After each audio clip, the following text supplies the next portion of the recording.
यकीन जुनैद भाई प्लेटफॉर्म्स भी मौजूद हैं जहां पर उनको इंसाफ मिला जा सकता है, लेकिन एक परसेप्शन है कि वहां से हमें इंसाफ नहीं मिलता। क्यों नहीं ये जो गर्ल्स हैं या बॉयज हैं जिनके साथ इस तरह के वाकयात होते हैं वो उन प्लेटफॉर्म को यूज़ करते हैं? आप क्या समझते हैं कि क्या हमारे ये जो प्लेटफॉर्म्स मौजूद हैं जो बिल्ड हुए हैं, जो उन पर करोड़ों रुपये खर्च भी किया जाता है, वो क्यों इंसाफ फराहम नहीं करते? अच्छा, मेन मसला सिर्फ ये है कि ना हमारे अदारों में भी बहुत सी तरक्की होना चाहिए, बहुत ही ज़्यादा ज़रूरत है। इसे अमेंड भी होना चाहिए इन कानूनों को। अभी देखें, एक लड़की इस वजह से भी वो केस नहीं करती जाके FIA के ऑफिस में कि मेरे घर पता चल जाएगा। भैया आपका ऐसा होना चाहिए सिस्टम कि अगर लड़की का नाम ना भी आए तो जो IO है, जो इन्वेस्टिगेशन ऑफिसर है, वो खुद ही वो उसकी इन्वेस्टिगेशन करे, बजाय कि उस लड़की को पर्दे आम लाया जाए, वो सामने लाया जाए। सिस्टम में बेहतरी होनी चाहिए। तो ये गवर्नमेंट का ही काम है कि वो लेजिस्लेशन करे, ऐसे कानून बनाए कि इजी हो, डोर स्टेप पे लोगों को इंसाफ मिल रहा हो। तो ये एक ही हल है इसका कि हम पढ़े लिखे लोग ऊपर जाएं, असम्बलीज में जाएं, वहाँ पे लेजिस्लेशन करें, वहाँ से कानून आसान बने जिसमें आसानियाँ पैदा हों। यानी कि इस तरह के हमें अभी भी कुछ रिफॉर्म्स करने की ज़रूरत है, अपने इदारों में रिफॉर्म्स करने की ज़रूरत है ताकि इस तरह के जो वाक़यात हैं वो हरासमेंट में रुक सके। यकीनन लाहौर शहर में जो कि वाक़यात हैं वो डेली रिपोर्ट हो रहे हैं, लेकिन उन पर किसी तरह की कार्रवाई नहीं की जाती। अच्छा, अगर हम बात करें लॉ के हवाले से, जो स्टूडेंट्स हैं लॉ में आना चाह रहे हैं, लेकिन एक परसेप्शन है वकला के हवाले से, वो आप भी बेहतर जानते हैं, हम भी बेहतर जानते हैं कि इस तरह के परसेप्शन किए जाते हैं कि जो बड़ा हो के तुम अगर लॉ करे तो तुम चोर बनोगे, ये बनोगे, लाइक दिस, इस तरह की परसेप्शन है। आप किस तरह देख रहे हैं चीज़ को? अच्छा, ये ना बहुत से लोगों की ये है कि जी वकील जो है बदमाश है, जी वकील गुंडे हैं, वकील तो किसी की सुनते नहीं हैं।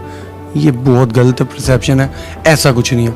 मुझे देखे फील्ड में चौथा 5वां साल है, 5 साल हो गए हैं, मेरा नहीं ख्याल कि मैंने कहीं पे गुंडागर्दी की होगी। लेकिन जो प्रोफेशनल बंदा है, जो ओरिजिनल वकील है, यहाँ पे मेन मसला है हमारी बार काउंसिल्स में भी कि यहाँ पे 2 नंबर वकील बहुत ज़्यादा हैं जिनके पास डिग्रियाँ नहीं हैं, वो ऐसी हरकतें करते होंगे। ये जो वीडियोस आप देखते हैं ऐसा होता भी है। लेकिन मैं अक्सर ये कहता हूँ कि अगर एक बंदा पढ़ा लिखा है ना तो वो कभी भी मारपीट नहीं करता। लेकिन अगर वो मारपीट कर रहा है तो हमें मीडिया या जो भी लोग हैं वो हमें तस्वीर का एक रुख दिखाते हैं। देखें क्या ज्यादती हुई होगी उस बंदे के साथ कि वो मारने पे मजबूर हुआ है, उसके बिहाइंड क्या हुआ होगा कि एक पढ़ा लिखा बंदा जाहिल बन के अगर लड़ रहा है तो उसके साथ क्या ज्यादती हुई होगी। हमारे मीडिया वो नहीं दिखाता, वो सिर्फ ये दिखाता वकला कर दी, वकला ने ये कर दिया, लेकिन उस वकील के साथ क्या ज्यादती हुई वो नहीं कोई बोलेगा। तो बहुत अच्छा प्रोफेशन है, अल्हम्दुलिल्लाह इस प्रोफेशन में आए हैं, बहुत इज्जत दी। अब यहाँ से इज्जत का अंदाजा लगाएं कि आप इंटरव्यू लेने आए हैं, किस वजह से आए हैं? ये मेरे प्रोफेशनल की वजह से। अगर मेरे पास ये प्रोफेशन ना होता या मैं प्रोफेशनल वकील ना होता, ये काला कोट ना पहना होता, तो कभी भी मेरा इंटरव्यू ना हो रहा होता। तो बहुत अच्छी फील्ड है। इसमें कहा जाता है कि law is the profession of lords, कि ये लॉर्ड्स का प्रोफेशन है, बड़ी इज्जत है। किसी मुल्क की अगर आपने तरक्की देखनी हो तो उस मुल्क में देखा जाता है कि यहाँ पे इंजीनियर्स कितने बन रहे हैं, डॉक्टर्स कितने बन रहे हैं और वकला कितने बन रहे हैं साल में। तो अल्लाह का शुक्र है, स्टेक होल्डर्स हैं मुल्क के, बहुत अच्छी फील्ड है। ये लोगों की गलत परसेप्शन है, कुछ लोगों को देख के सारी बरादरी को गलत कह देना, ये गलत है। अब बहुत अच्छी फील्ड है, मैं बच्चों को यही कहूँगा कि आप इस फील्ड में आएँ, इसमें बहुत तरक्की के चांसेस हैं। आप सिविल जजेस में जजेस बन जाएँ, आप दूसरे लॉ में जब्त करने के बाद CSS के पेपर दें, बहुत ज़्यादा इसमें फील्ड में अच्छी अपॉर्चुनिटीज़ हैं। अच्छा, कहा ये भी जाता है कि जो वकला है उसको कोई घर नहीं देता किराए पे, या इस तरह की जो बातें हैं। खैर वो तो एक अलग मैटर है। जो हमारे आने वाले जो स्टूडेंट्स हैं वो इस फील्ड में आना चाह रहे हैं लेकिन उनको काउंसलिंग सही नहीं की जा रही, तो आप उनको क्या मशवरा देंगे, उनको क्या काउंसल करेंगे? जी देखिए, ये जो आपने बात की ना कि उसे किराए पे घर नहीं देता, ये होता होगा। मैं दोबारा बात रिपीट करूँगा, जो जेली वकील होगा ना वो इस तरह की हरकत करेगा, लेकिन जो प्रोफेशनल वकील है वो कभी भी लॉ को नहीं तोड़ रहा होता। मैं सच्ची आपको बता रहा हूँ। ऐसी ये परसेप्शन है, कोई सीधा चांसेस होंगे भी, लेकिन अगर वो नहीं किराया दे रहे तो भाई आप इधर रेंट कोर्ट में आ जाएं। कोर्ट तो किसी के बाप की नहीं है, कोर्ट ने तो इंसाफ के साथ फैसला करना है। अगर वकील साहब नहीं दे रहे तो वो कानून से बालातर तो नहीं है। रेंट कोर्ट में है, रेंट कंट्रोलर आपका फैसला कर देगा, उसे देना पड़ेगा। तो जो बच्चे हैं, छोटे भाई हैं, छोटी सिस्टर्स हैं, वो आना चाहती हैं, तो मैं ये कहता हूँ मोस्ट वेलकम।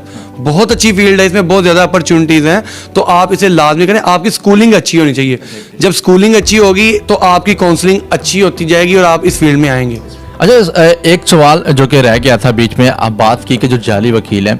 अच्छा, जाली वकील सबको मालूम है कि जाली वकील हर कचहरी में मौजूद हैं, तो इनके खिलाफ कोई एक्शंस नहीं लिया जाता? जो स्टेक होल्डर्स यहाँ पर मौजूद हैं, इनके खिलाफ कोई एक्शंस नहीं लिया जाता जो कि प्रोफेशनल लोगों को बदनाम करने का एक सबब बन रहे हैं? देखें जी, इस दफ़ा जो हमारे इधर पंजाब बार कौंसिल में भी आए हैं, जो वीसी हैं, जो दूसरे सारे भी टीम आई है मेंबरान की, बहुत अच्छी है, प्रोफेशनल है, उन्होंने इक़दाम भी किए हैं, बहुत से लोगों पे FIRs भी हुई हैं।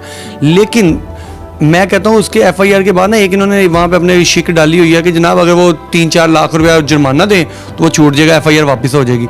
मैं कहता हूँ इसे ख़त्म करना चाहिए ताकि उसे ताहयात पता हो कि वो बिहाइंड द बार जाएगा, और ऐसे लोगों की उन्होंने टीमें बनाई हुई हैं, बहुत इक़दाम हो रहे हैं, लेकिन वक्त लगेगा क्योंकि बहुत पाकिस्तान से कब का बना हुआ तब से अब तक ये माफिया चल रहा है, तो एक टाइम लगेगा। लेकिन ये लोग भी आहिस्ता आहिस्ता कम हो रहे हैं कचहरियों में। कल भी लास्ट टाइम भी हमारे लाहौर बार के सदर ने, एक लेडीज़ वकील थी, उन्हें पकड़ा, जो 2 नंबर थी, पर्चा दिया गया। इस तरह ही हम लोगों को ही वकला को ही चाहिए कि अपने अंदर वो काली भेड़ों को तलाश करें। आखिर में पाकिस्तान भर के वकला के लिए, नई जनरेशन के लिए, और जो बनना चाह रहे हैं, इस फील्ड में आना चाह रहे हैं, आप उनको किस तरह वेलकम करेंगे और एक क्या पैगाम देना चाहेंगे? मैं जी उन्हें यही कहूँगा कि मेहनत करें अपनी, जब आप क्लासेस ले रहे होते हैं, अपनी स्टडी कर रहे होते हैं, तब फुल मेहनत करें, तवज्जो से पढ़ के आएंगे ना, जब आप यहाँ पे आएंगे फिर आप किसी सीनियर को अच्छे को ज्वाइन कर लेंगे, 6 महीने लगेंगे, आपको सारा कुछ पता चल जाएगा। लेकिन अगर आपने नहीं पढ़ा होगा तो यहाँ पे 6 साल भी लगा लेंगे ना, आपको प्रोसीजर का ही नहीं पता चलेगा। तो उन बच्चों को यही मैं कहूँगा कि आप आएँ, मेहनत करें, बहुत अच्छी फील्ड है और आपको मेहनत इस पर करनी भी चाहिए। और दूसरा जो मेरे वकला भाई हैं, जो मेरी बरादरी है, तो वो अच्छा काम ऑलरेडी कर रही है, मैं उन्हें कुछ भी नहीं कह सकता, बहुत अच्छा काम कर रहे हैं। अल्लाह ताला हम सबको इस पर कामयाब करे और लोगों को इंसाफ देने में हमारी मदद करे।